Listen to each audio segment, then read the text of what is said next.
My dying grandfather wanted to leave everything to me, but the family didn't even let me say goodbye. Growing up, I was always closest to my grandfather. While my cousins were off playing video games or hanging out at the mall, I was in his workshop learning how to use tools or sitting on his porch listening to his stories about the old days. My parents divorced when I was 8, and during those messy years, Grandpa Robert's house became my sanctuary. He taught me everything: how to change a tire, how to fix a leaky faucet, how to read people's character by looking them in the eye. A man's word is his bond, he'd always say, and family takes care of family, no matter what. My dad, Michael, is the youngest of 3 brothers. There's Uncle Paul, who's the oldest, Uncle James in the middle, and then my dad. The family dynamics were always complicated, but I didn't really understand the full extent until much later. Uncle Paul had always been the golden child, the successful lawyer who lived in the big house and drove expensive cars. Uncle James was the middle child who never quite found his footing, bouncing between jobs and always asking Grandpa for money. My dad was the rebel who disappointed everyone by becoming a high school teacher instead of joining the family construction business. But here's the thing. I was the only grandchild who actually spent time with Grandpa Robert. Uncle Paul's kids, my cousins Derek and Sarah, were too busy with their private school activities and later their college lives to bother visiting an old man who smelled like sawdust and told the same stories over and over. Uncle James never had kids, and my younger sister Emma was always more interested in our mom's side of the family. So it was just me and Grandpa, weekend after weekend, summer after summer. Last year, Grandpa started forgetting things. Small stuff at first, where he put his reading glasses, what day it was, whether he'd already told me a story. Then it got worse. He'd call me by my father's name, or sometimes by his deceased brother's name. The doctor said it was dementia, probably Alzheimer's. The family had a big meeting about what to do. Uncle Paul, being the lawyer, took charge immediately. He started talking about power of attorney, about moving Grandpa to a nice facility, about selling the house and the business. I was in my sophomore year of college at the time, studying business administration, and I spoke up. Why don't we just take turns caring for him? He doesn't want to leave his house. Uncle Paul looked at me like I was an idiot. You're 20 years old, kid. You don't understand the complexities of elder care. The liability alone. I understand that he's my grandfather, and he raised me. I shot back. That's when the first crack appeared in the family unity. Uncle Paul didn't like being challenged, especially by someone he still saw as a child. My dad tried to mediate, but he's always been intimidated by his older brother. Uncle James just sat there quietly, probably calculating how much money he could get if they sold everything. We compromised. Grandpa would stay in his house, and we'd hire a part-time caregiver. I continue visiting him every weekend like I always had. Over the next several months, I watched my grandfather fade away piece by piece. Some days were good.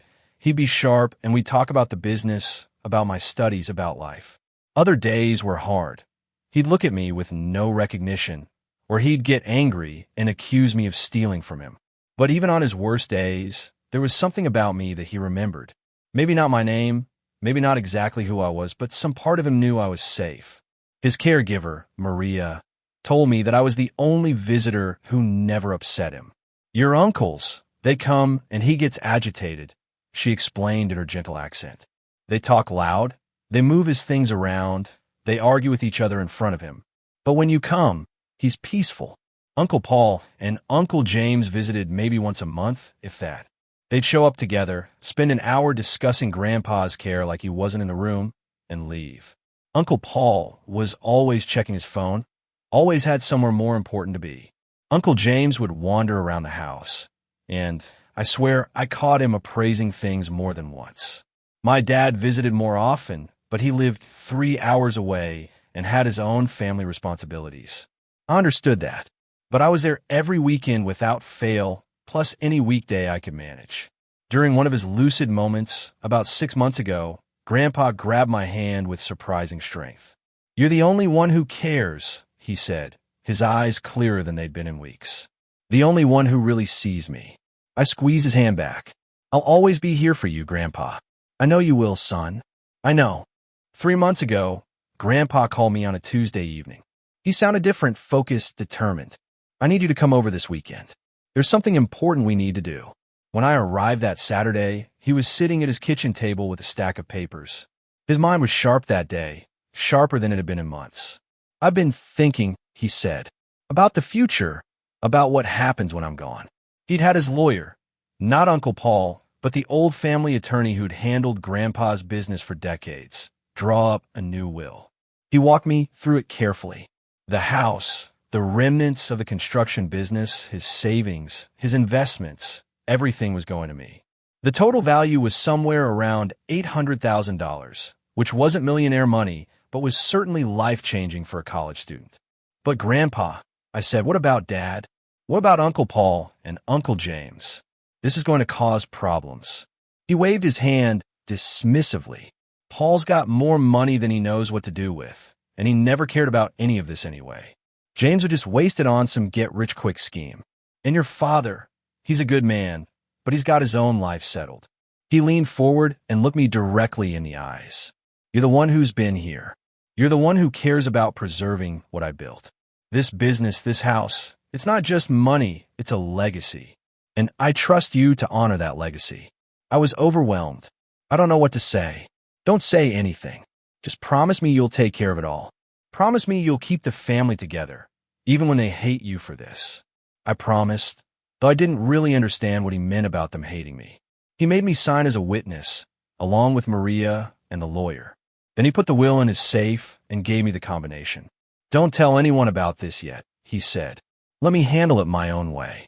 About 6 weeks ago, Grandpa took a turn for the worse. He stopped eating regularly, slept most of the day, and rarely had lucid moments. The doctor said it was the natural progression. His body was shutting down along with his mind. I started staying over on weekends, sleeping on his couch, so I could help Maria with his care. Uncle Paul and Uncle James visited more frequently, suddenly very concerned about their father's condition.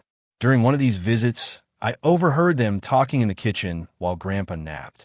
We need to discuss the estate planning, Uncle Paul was saying. He never updated his will after Mom died, so everything should be split 3 ways between us kids. What about the house? Uncle James asked.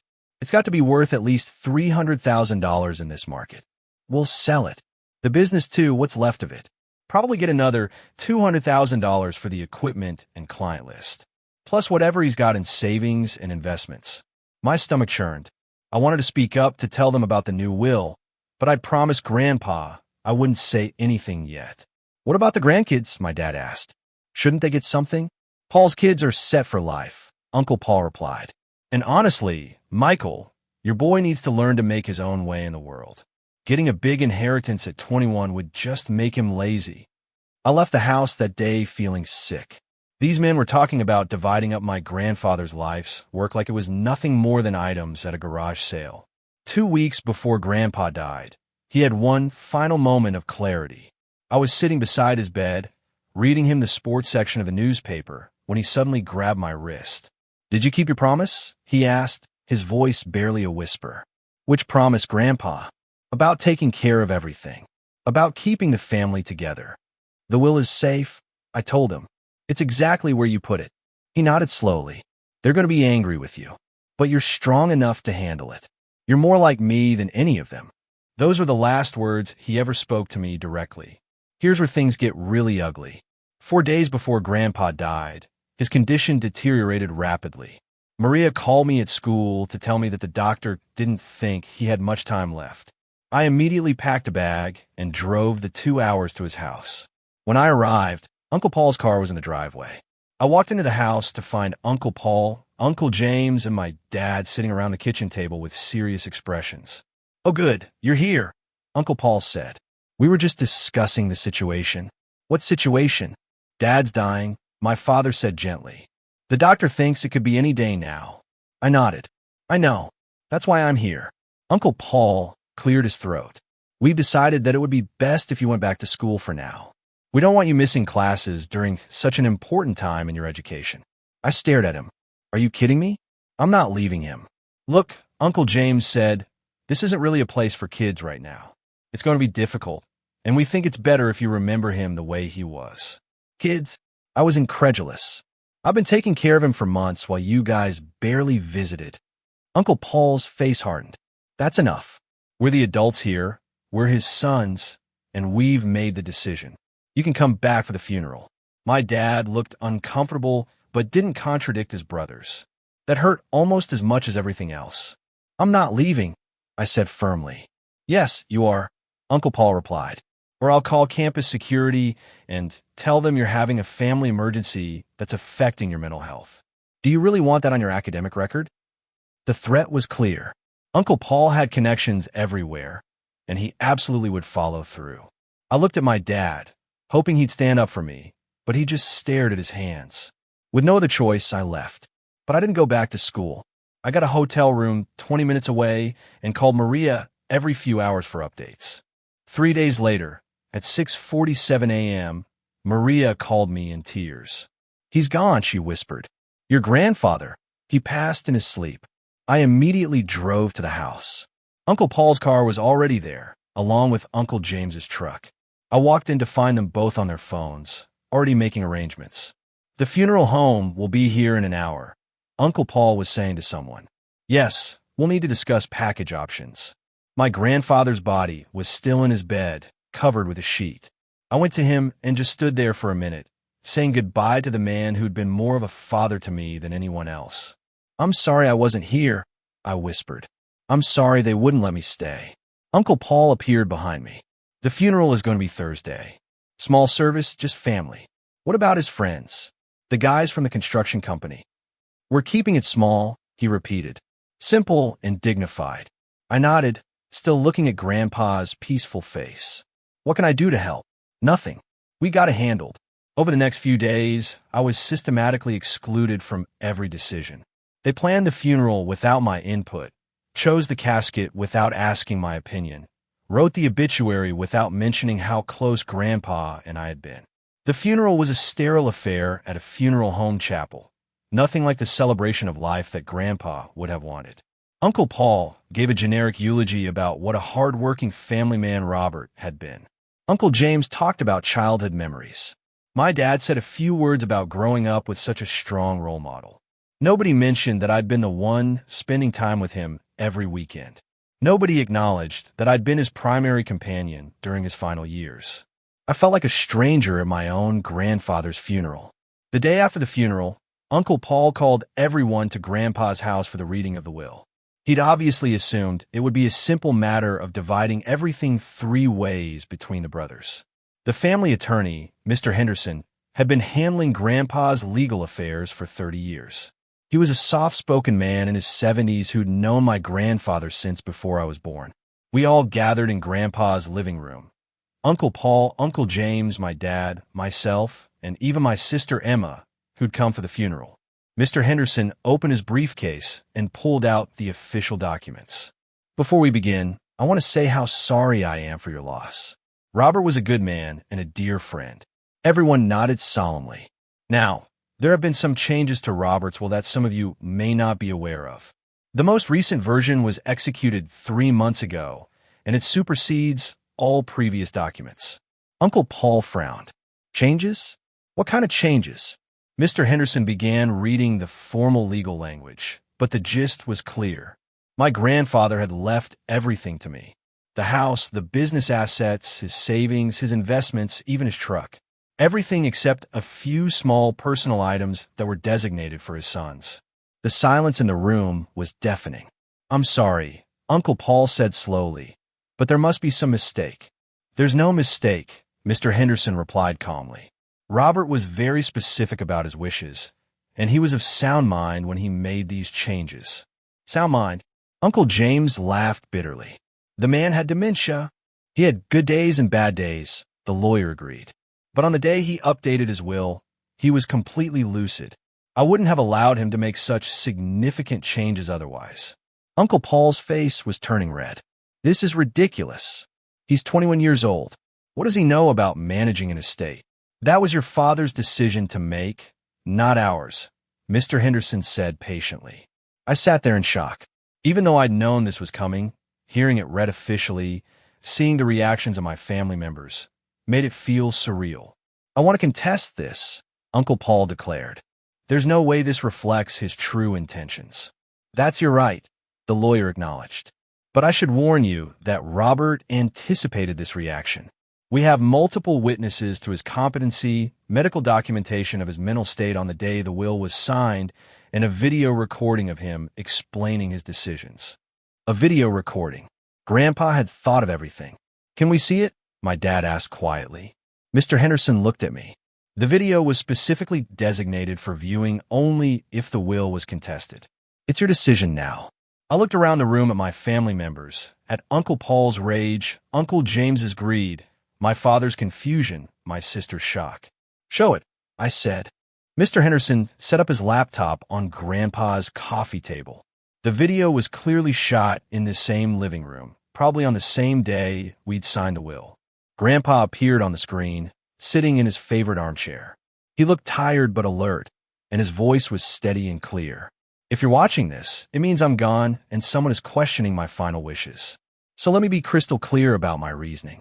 He looked directly into the camera with those sharp blue eyes I remembered so well. I'm leaving everything to my grandson because he's the only one who treated me like a human being in my final years. While my sons saw an old man with dementia who was becoming a burden, he saw his grandfather who needed care and companionship. Uncle Paul started to object, but Mr. Henderson held up a hand for silence. Grandpa continued, "Paul, you're a successful man, and I'm proud of what you've accomplished. But you haven't spent more than 5 hours in my company in the past 2 years. When you did visit, you were always checking your phone, always eager to leave. You saw my illness as an inconvenience to be managed, not as a part of life to be accepted with dignity." The room was completely silent. "James, I love you, son, but giving you money has never helped you become the man I hoped you'd be.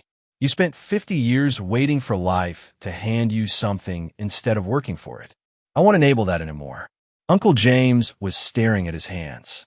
"Michael, you're a good man and a good father. But you've got your own life and your own priorities, and I understand that.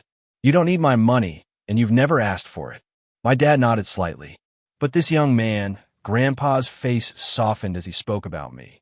"He spent every weekend with me for years, not because he had to, but because he wanted to. When I got sick, he didn't run away or try to ship me off to a nursing home. He learned how to help me with my medication. He listened to my stories even when I told him 5 times in a row. He treated me with respect and love when I wasn't always easy to be around. I felt tears running down my face. He's the one who understands what I built. He's the one who cares about preserving it. And he's the one who I trust to carry on what I started." Grandpa leaned forward in the video, looking directly into the camera. "If anyone contests this will, it's not because they love me more. It's because they love money more. And that tells you everything you need to know about why I made the decision I did." The video ended. The silence stretched for what felt like hours. Finally, Uncle Paul stood up abruptly. "This is insane. You manipulated a sick old man, you little bastard." "Paul," my father snapped. "No, I'm serious.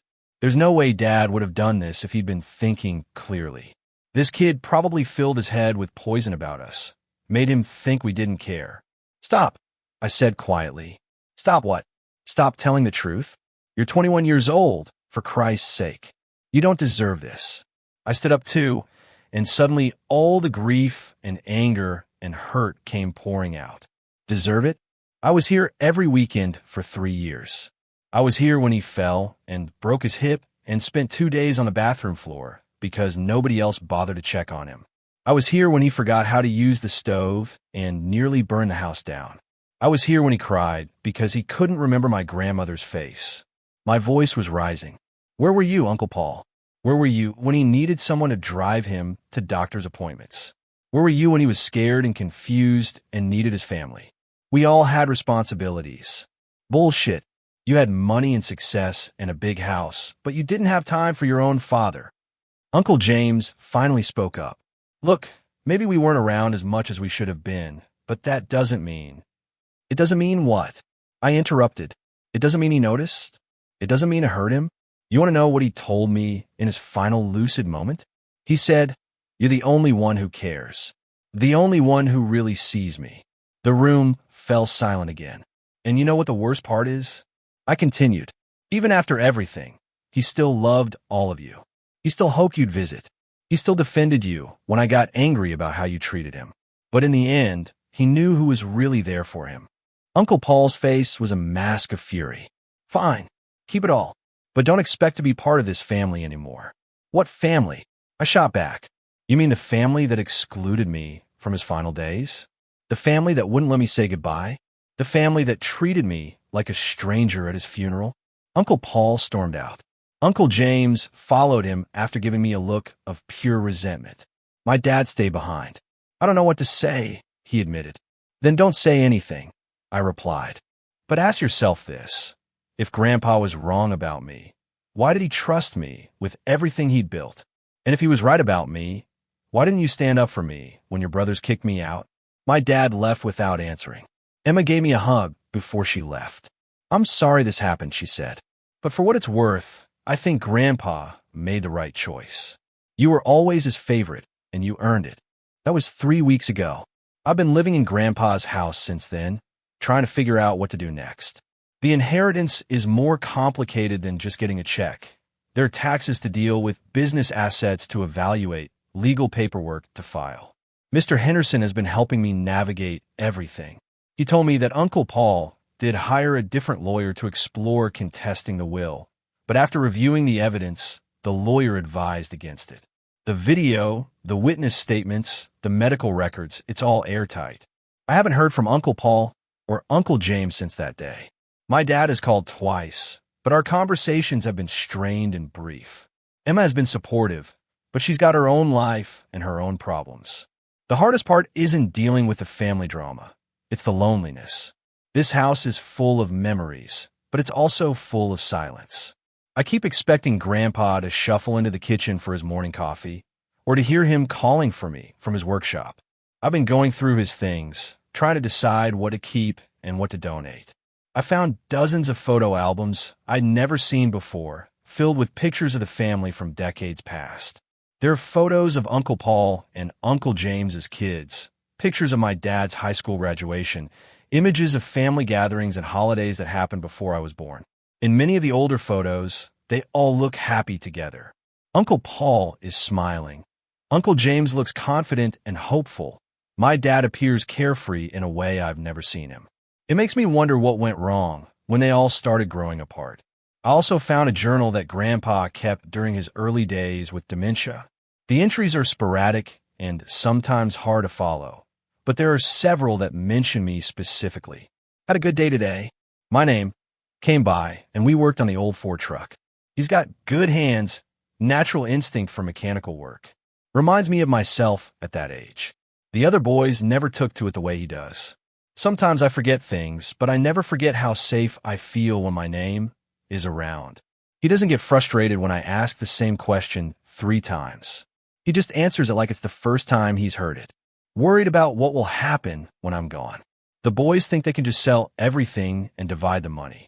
They don't understand that this isn't just property and assets. It's a life's work. Need to make sure it goes to someone who understands that. Reading those entries made me cry, but they also confirmed that I'm doing the right thing by honoring his wishes. One of the biggest challenges has been figuring out what to do with what's left of Grandpa's construction business.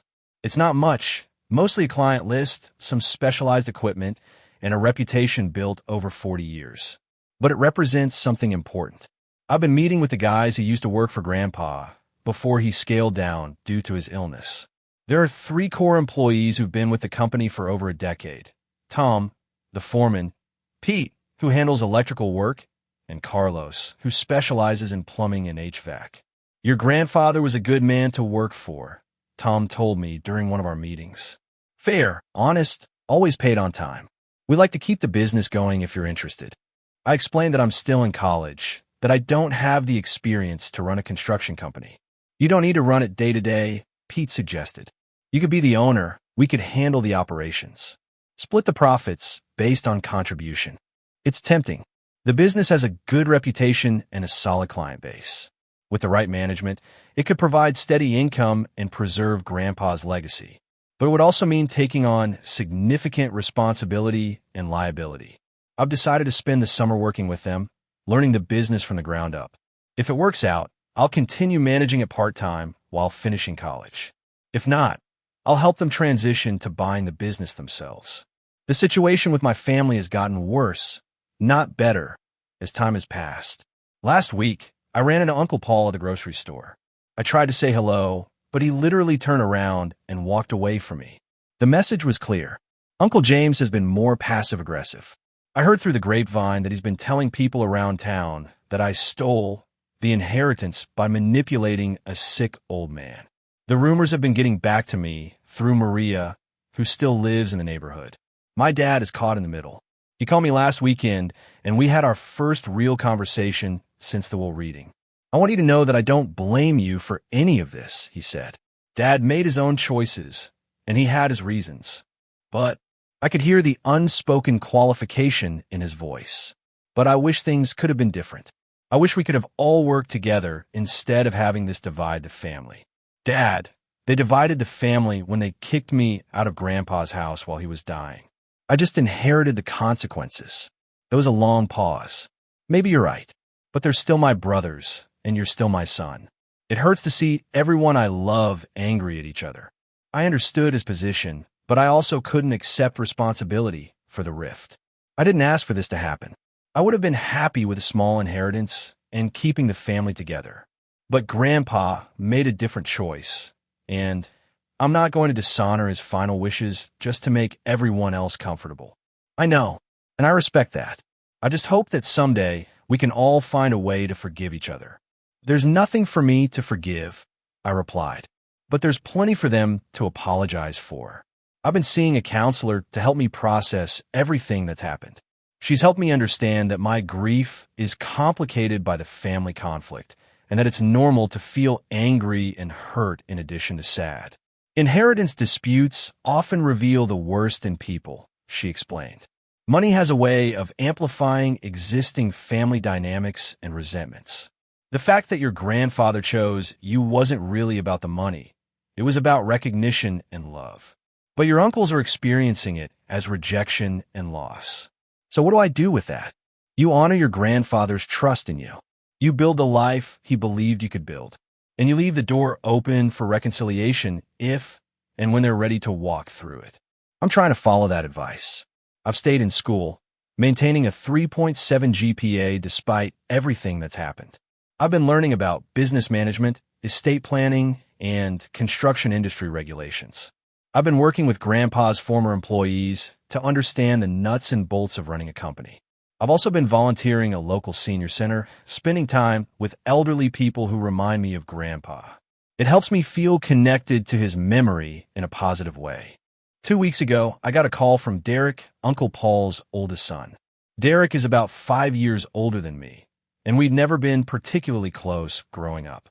He's a lawyer like his father, working at a prestigious firm in the state capital. Hey, he said when I answered the phone. I heard about everything that's been going on. I braced myself for another confrontation. I wanted you to know that I think Grandpa Robert made the right choice. That caught me completely off guard. You do? Yeah. I mean, don't get me wrong. I love my grandfather, and I'm sorry he's gone. But you're the one who was there for him. You're the one who cared. Derek went on to explain that he'd been feeling guilty about not visiting Grandpa more often, especially after the dementia diagnosis. I kept telling myself I was too busy, that I'd visit next month, that there would be time later. And then suddenly there wasn't time anymore. He paused. My dad is furious about the will, but honestly, he's more angry at himself than he is at you. He knows he could have done better, and it's easier to blame you than to face that. That doesn't make it right, I said. No, it doesn't.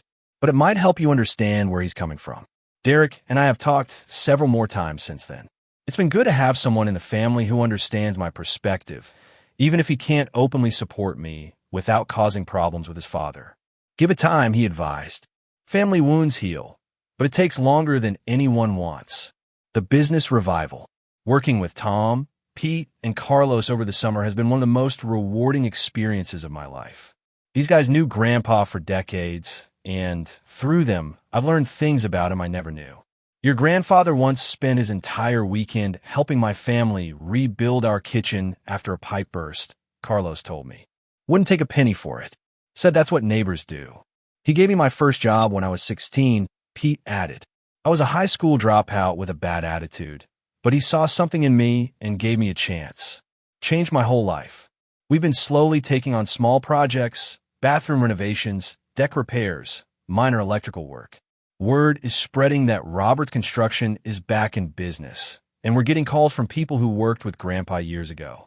It feels right, you know, Tom said after we finished a particularly challenging bathroom remodel. Like we're carrying on what he started. I've been learning every aspect of the business, how to bid jobs, how to manage subcontractors, how to deal with suppliers and building inspectors. It's hard work, but it's also deeply satisfying in a way that sitting in lecture halls never was. I'm still planning to finish my degree, but I'm considering switching my major from general business administration to construction management. It seems like a natural fit. Yesterday marked 1 year since Grandpa's diagnosis. I spent the day at his grave, something I've been doing every week since he died. The headstone is simple, just his name, dates, and the phrase "a man's word is his bond." I chose the inscription, and I think he would have approved. I brought the weekly flowers, daisies, which were my grandmother's favorites, and I sat there for a while telling him about everything that's been happening. The business is doing well, I told him. We're not getting rich, but we're paying the bills and building a reputation. Tom thinks we'll be able to hire another full-time guy by next spring. I paused, looking at his name carved in granite. I miss you every day. I miss our Saturday morning breakfasts. I miss your terrible jokes. I miss the way you'd fall asleep in your chair watching baseball games. A gentle breeze rustled the leaves of the oak tree that shades his plot. I hope I'm making you proud. I hope I'm living up to what you saw in me. As I was getting ready to leave, I saw a figure approaching from across the cemetery. It was my father. I thought I might find you here, he said quietly. We stood together in silence for a few minutes. How are you doing? He finally asked. I'm okay. Getting by. I heard about the business. That you're working with Tom and the guys. I nodded. It feels like the right thing to do. My dad sighed. Your grandfather always said you had more sense than the rest of us combined. Dad, no, let me finish. He turned to face me. I owe you an apology. I should have stood up for you when my brothers were being unreasonable. I should have fought for your right to say goodbye to him. I felt tears welling up in my eyes. Why didn't you? Because I'm a coward. Because it was easier to go along with them than to risk a family fight. Because I always let my older brothers make the decisions, even when I knew they were wrong. You put a hand on my shoulder. But mostly because I didn't realize how much you meant to him until it was too late. I saw you as his grandson, but he saw you as his legacy. We talked for another hour, sitting on the bench beside Grandpa's grave. It wasn't a complete reconciliation. There was too much hurt on both sides for that. But it was a start. What about Uncle Paul and Uncle James? I asked. My dad shook his head. Paul is still furious. He's convinced himself that you somehow manipulated Dad, and he can't let go of that narrative. James! He paused. James is struggling financially again. His latest business venture failed, and he was counting on the inheritance to bail him out. And now they both blame me. They blame you because it's easier than blaming themselves. We sat in comfortable silence for a while, watching the sun set behind the trees. For what it's worth, my dad said as we prepared to leave, I think Dad made the right choice. You were the one who loved him unconditionally. You earned what he gave you. 2 months later, I was working in Grandpa's old workshop, refinishing some kitchen cabinets for a client, when I heard a car pull into the driveway. Through the window, I saw Uncle James getting out of his beat-up Honda. I hadn't seen him since the day of the will reading, and I wasn't sure what to expect. He looked older than I remembered, more worn down. Can we talk? He asked when I opened the workshop door. I nodded and invited him to sit on the old wooden stools that Grandpa had made decades ago. I owe you an apology, he said without preamble. Not just for how I acted after Dad died, but for how I treated him and you during his final years. I didn't respond, just waited for him to continue. I was selfish. I was so focused on my own problems, my own failures, that I couldn't see what was really happening. You were taking care of him, and I was just absent. Uncle James rubbed his face with both hands. The truth is, I was ashamed. Ashamed that my kid brother's son was more responsible than I was. Ashamed that I couldn't handle seeing Dad deteriorate. Ashamed that I was already thinking about the money instead of just spending time with him. Why are you telling me this now? Because I've been going to AA meetings for the past 6 months, he admitted. Step 9 is about making amends to people you've wronged. And I wronged you, and I wronged Dad. This was news to me. I hadn't known Uncle James had a drinking problem, though it explained some of his erratic behavior over the years. I'm not asking for forgiveness, he continued. I'm not asking for money. I just wanted you to know that I understand why Dad made the choice he did, and I don't blame you for it anymore. We talked for over an hour. Uncle James told me about his struggles with alcoholism, his failed marriages, his pattern of disappointing everyone who cared about him. He also shared memories of Grandpa that I'd never heard, stories from when Uncle James was young and still full of hope. He never gave up on me, Uncle James said. Even when everyone else did, even when I gave up on myself, he kept believing I could turn things around. Maybe it's not too late, I suggested. Maybe not. I'm trying anyway. Before he left, Uncle James asked if he could visit Grandpa's grave with me sometime. I never really said goodbye, he explained.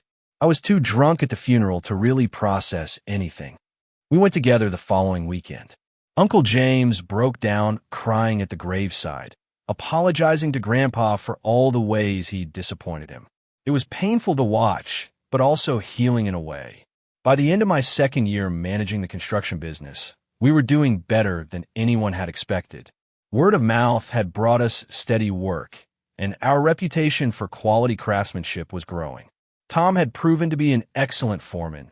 Pete's electrical expertise had landed us several large commercial jobs, and Carlos had developed a specialty in historic home renovations that was bringing in premium rates. We need to make this official, Tom said during one of our monthly planning meetings.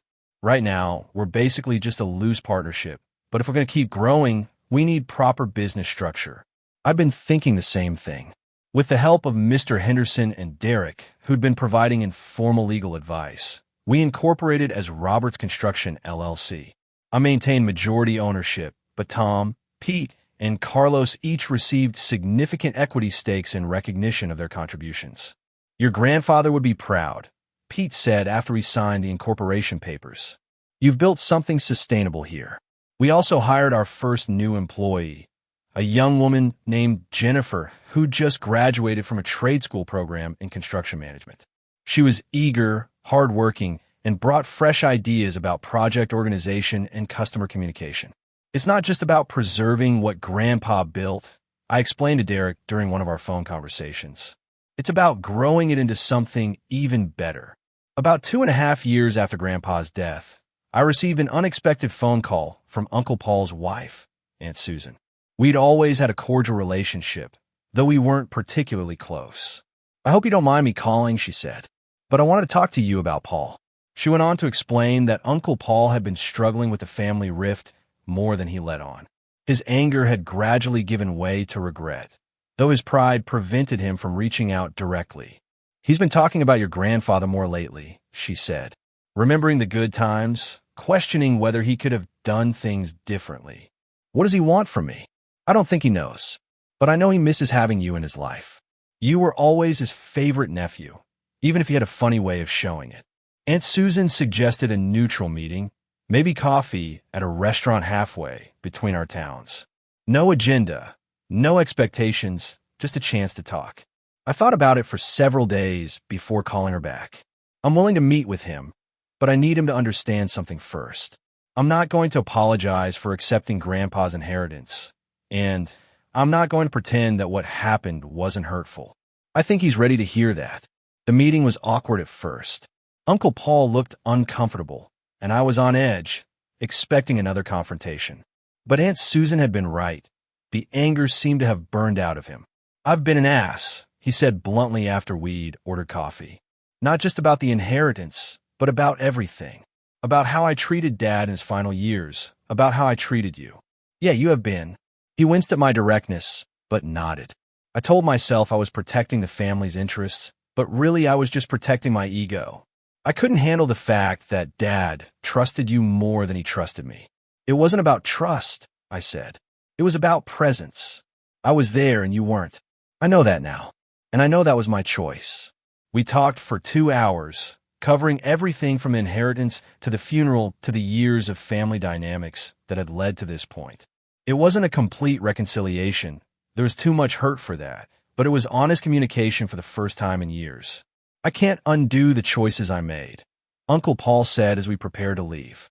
But I hope we can find a way to move forward. Your family, and family should matter more than money.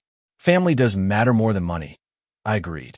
That's exactly why Grandpa made the choice he did.